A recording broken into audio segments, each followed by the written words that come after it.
All right, here we are on tank side. I'm gonna go over water change real quick. A lot of people have asked about it. So first, I have already drained a lot of water out of the system, pumped it out. I'm filling it back up now. I've done about 300 to 400 gallons, and now I'm gonna go ahead and start with like putting in the pump and then power washing the inside. The other thing with that is I went and I changed or added a bunch of filter media sponges all the way across the place because I'm going to stir everything up in all of the tanks. And then as soon as everything settles down, I'll rinse it all out and put it back. But I did change all the filter media before this. So with that being said, I'm going to go ahead and set the phone down and get up there and get the pump going.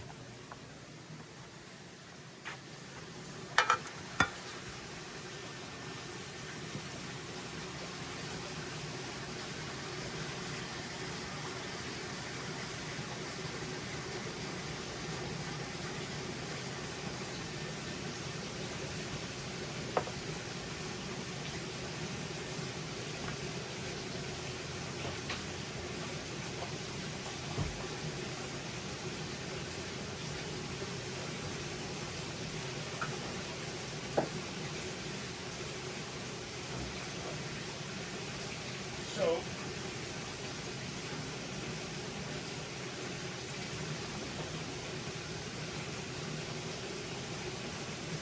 all right, so we're now pumping out.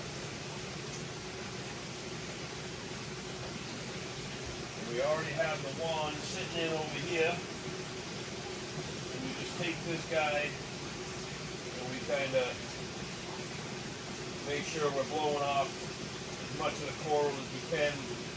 Any spots where junk might sit. I think a lot of this is going out the back, so, but you'll see some of it eventually. Yeah, that's all.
So, it's honestly not bad.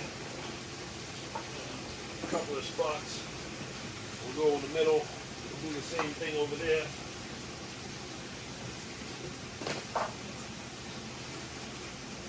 That plastic piece is leaking pretty bad. Let's see there. Can we fix that?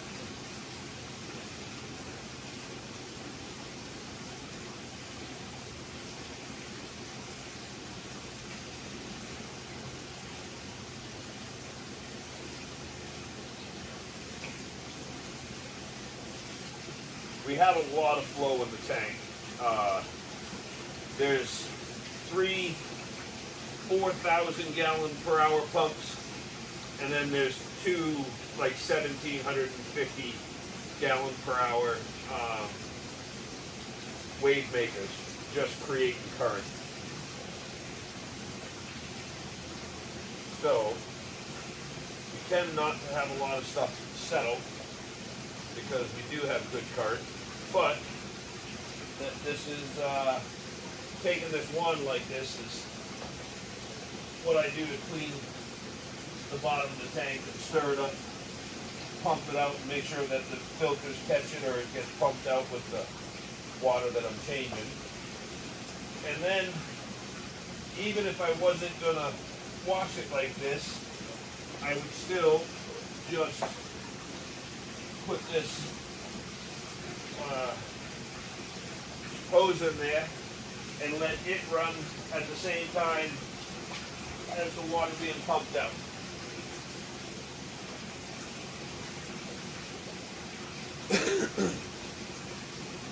So like right now, I have the hose filling and the pump in the big tank. Normally, I would be filling in the big tank and pumping out from one of the sumps. But whenever I was going to power wash the coral, that's why they're both in the big tank. Otherwise, one would be in a sump and the other one would be in the tank. And now we just wait. We got to give it some time. Let it run. And I'll probably end up moving the pump or something in a little bit. But, I mean, that would be exactly what I would do. And I will probably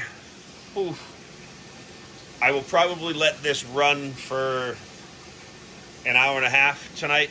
It's kind of late. I'll let it run for an hour and a half, 2 hours after I move it, and that way there I know I'm swapping out a good bit of water. And we have tons of live plants in all the different sumps. There's live plants growing out of the tops of the tank and in the sumps, and that helps take down the nitrates. I do have clams throughout the tank as well. So right now I think there's probably, I don't know, if I had to guess, I'm going to say there's probably only 30 that are still left alive. But I buy clams and I let them loose, and they help filter everything as well. So just trying to incorporate as much of a natural environment as I can with the tank so big. And I am continually building up the filtration system. I'm just adding more and more over time. It'll make it easier to run.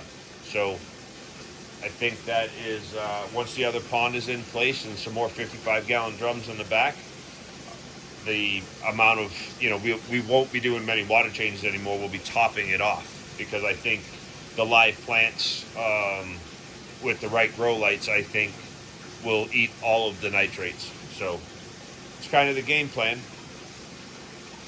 They're really, normally I would have a lot more stuff on the bottom of the tank. Like, it would have done a better job of stirring stuff up. But I did add another pump, and it seems to be keeping the bottom cleaner and not as much stuff, because sometimes there's a really big and the tank goes all dark. But it wasn't so bad today. So yeah, I guess that's 8 to 10 minutes of me talking, and really this is all that's about going to happen for the next 2 hours. Is I'll go back in there, I'll grab the wand, I'll spray some other stuff off, and I'll move the pump. But other than that, it will just be exactly this. We never really drop the water level in the tank. It's just constantly, if one starts to get ahead of the other, like if the hose gets ahead of the pump out, or the pump out gets ahead of the hose, I'll shut one off and let it catch up. So the way that the system is designed is that over here, this is the lowest point in the system.